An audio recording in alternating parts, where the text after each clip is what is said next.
I've been asked to say a few words to the truckers in Ottawa, and so I've given that some careful consideration. All you protesters, you've accomplished an awful lot already. You know, the Conservative leadership has crumbled, and Erin O'Toole is being replaced by someone who is giving a fair bit of voice to your concerns. You now have a voice in the House of Commons. All the people you represent have a voice in the House of Commons.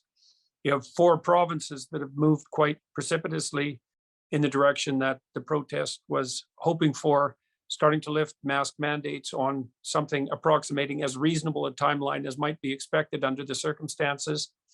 You're now faced with a difficult choice, which is, what are your criteria for satisfaction? You need to determine that, and so that you can negotiate with the necessary people.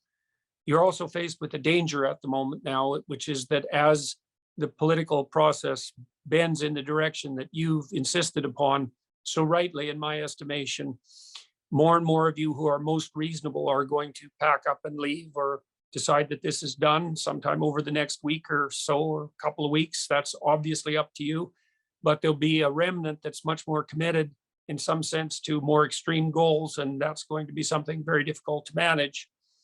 I'd like to commend all of you for your diligence and work on accomplishing what you have accomplished under trying conditions, and also for keeping your heads in a way that's actually been a model for the entire world.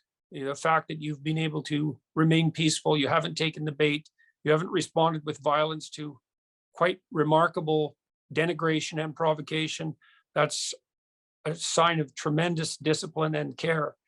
It's going to get more difficult to maintain as this goes along. So I hope that you're all in this position to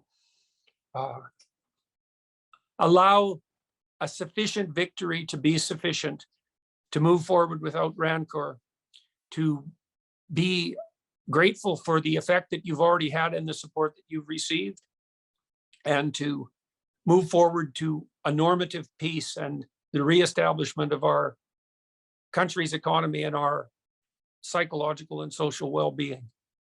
So that's pretty much all I have to say at this point. Thank you.